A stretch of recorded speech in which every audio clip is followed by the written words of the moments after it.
naik ke surga. Haleluya. Pujilah Dia yang mengutus Roh Kudus. Haleluya.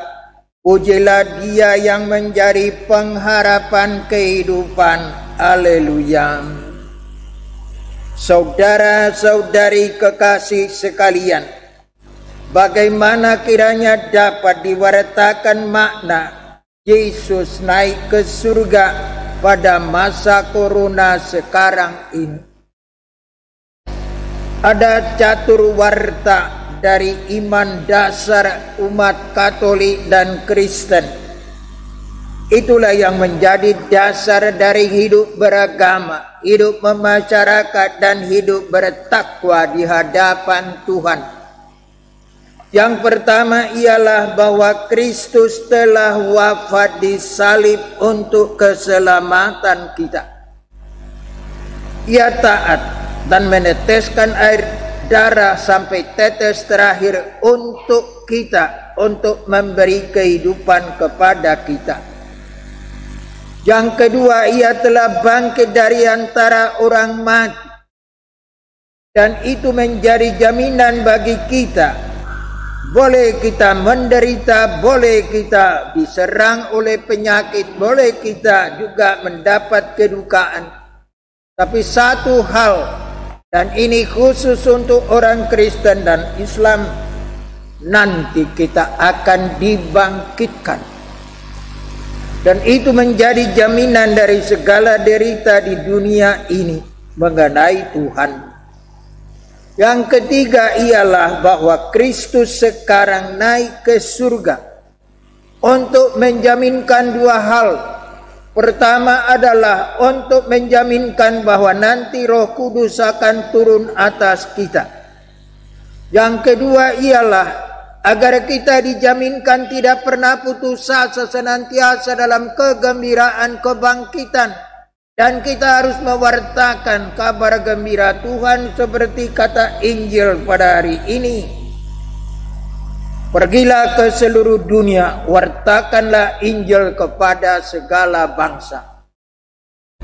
Dan yang terakhir dari keempat itu adalah Kristus akan kembali kepada kita pada akhir zaman, mengadili orang hidup dan mati.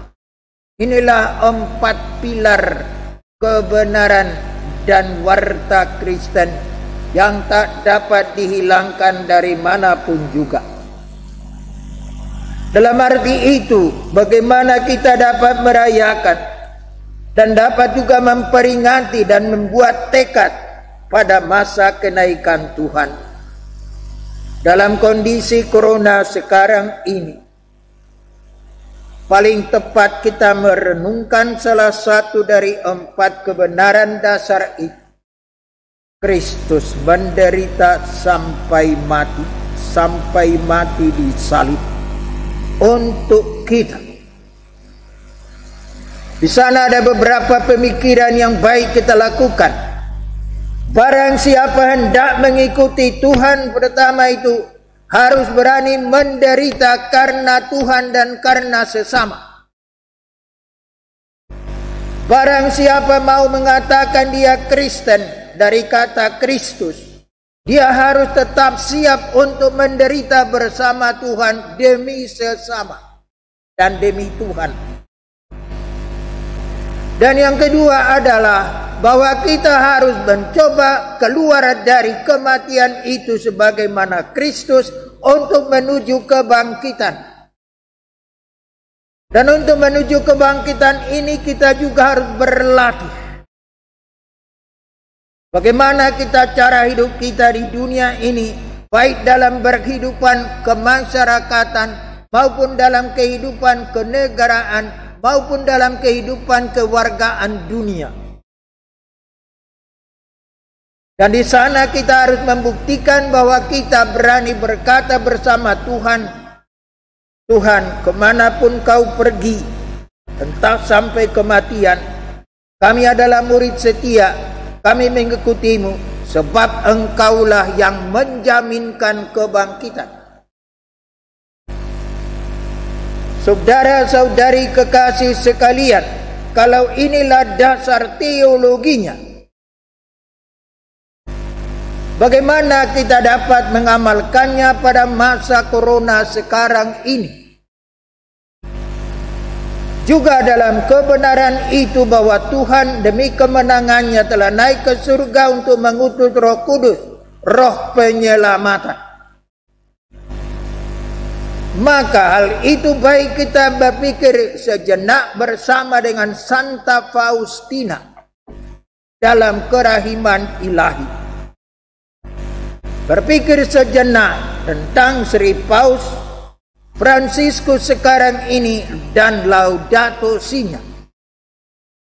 Ada 3 hal pokok yang ditunjuk oleh Paus dan juga oleh kerahiman ilahi pantas kita lakukan sekarang ini. Yang pertama, kita harus berdoa bagi sesama. Kita harus mempunyai sambung rasa dan keyakinan bahwa Tuhan dapat menyelamatkan kita. Dia yang telah bangkit dari antara orang mati, Dia harus menjadi teman kita dalam mengatasi kemelut sekarang ini.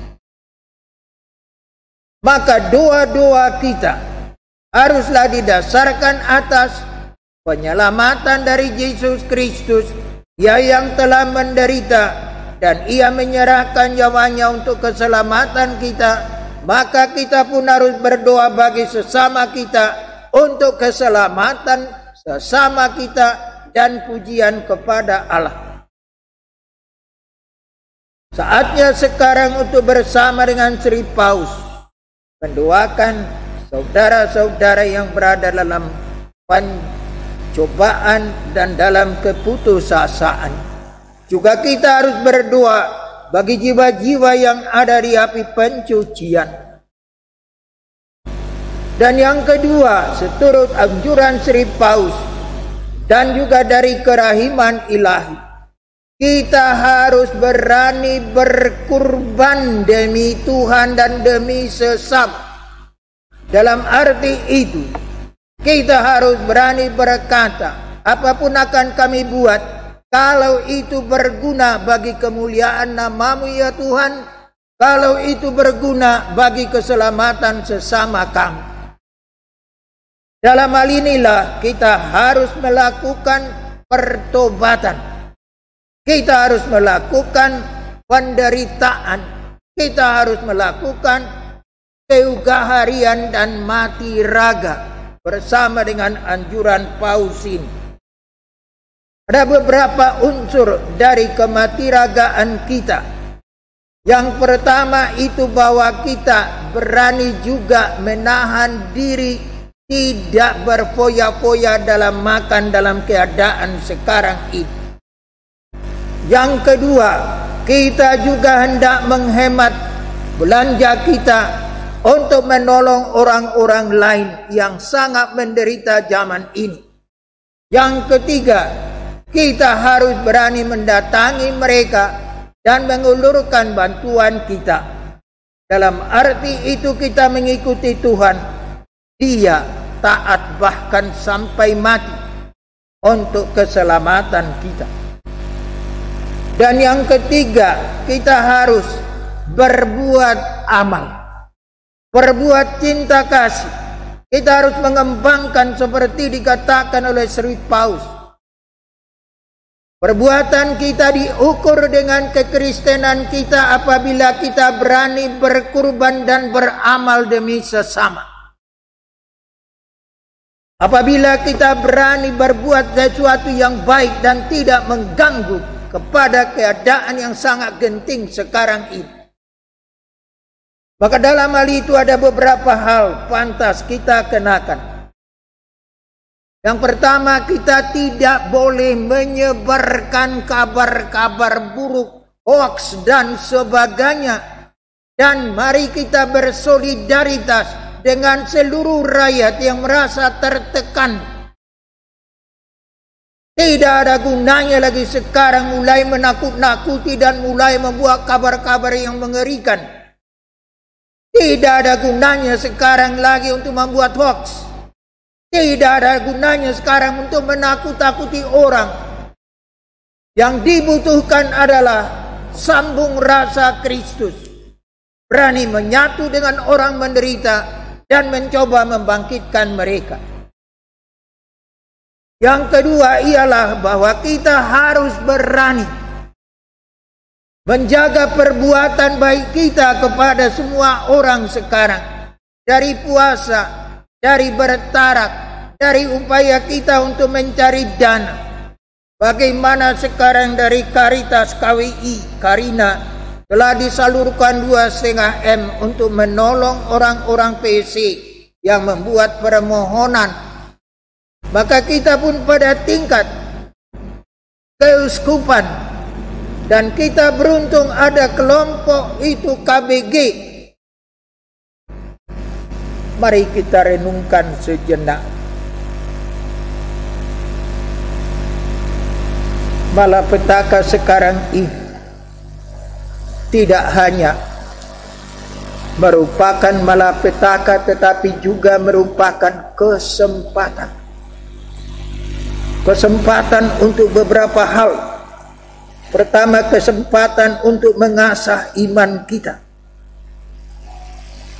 Bagaimana kita tetap bisa bertahan pada Tuhan, kendati keadaannya sangat menyusahkan. Yang kedua adalah kesempatan, dan itu peluang. Berbuat baik kepada sesama, menunggu pada hari akhir. Tuhan nanti berkata, ketika aku lapar kamu memberi aku makan, ketika aku haus kamu memberi aku minum. Ini saatnya. Ini adalah peluang. Yang ketiga ialah bahwa kita tetap harus masih jadi anggota masyarakat bangsa Indonesia. Kemarin itu baik para uskup maupun para atlet bernyanyi dan mengembangkan suatu tekad. Apapun ceritanya, kami membela bangsa kami. Kami tidak mau tunduk kepada kuasa apapun. Kami harus menang juga dalam corona. Ini suatu kesempatan bagi kita. Maka untuk itu, mari kita mengasah sekarang bagaimana kita menolong sesama. Maafkan saya sangat sedih mendengar dalam medsos ada bantuan dari pemerintah Gubernur Sumatera Utara ke daerah-daerah, tapi itu juga diselewengkan, dan itu juga ditipu dan dicari untung dari dalam. Ini bukan keutamaan kebangsaan. Ini adalah pengganggu dan yang merusak tekad kita membangun dan membela bangsa ini. Maka hal seperti itu hendaknya dihindarkan menurut spiritualitas Kristen kita. Spiritualitas Kristen kita adalah untuk berprihatin, untuk bersambung rasa dengan orang menderita, dan bukan untuk memakai kesempatan memotong dari 600.000 menjadi diberikan 100.000 saja.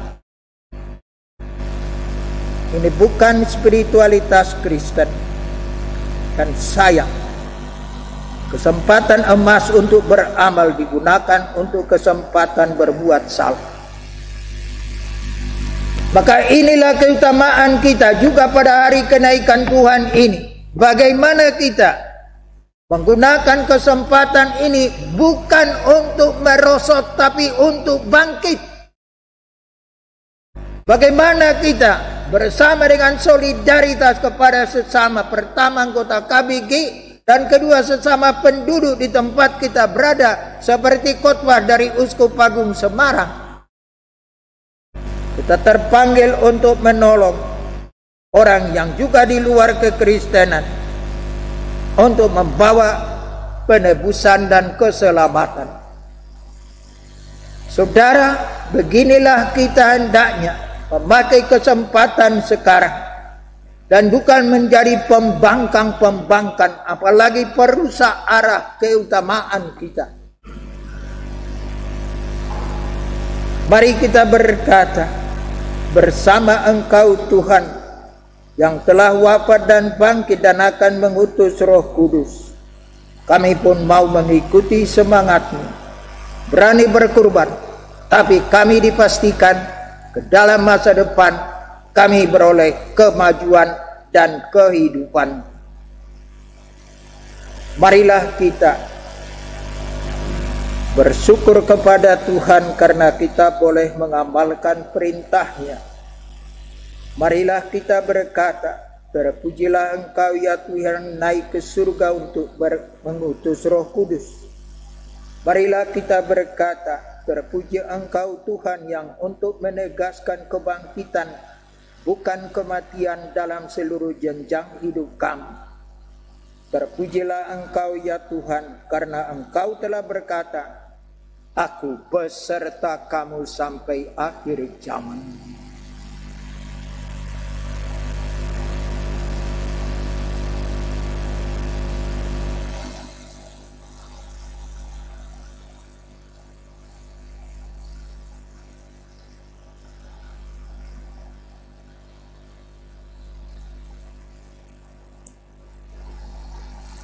Amin. Saudara, marilah kita menyatakan iman kita. Aku percaya akan Allah Bapa yang Maha Kuasa, Pencipta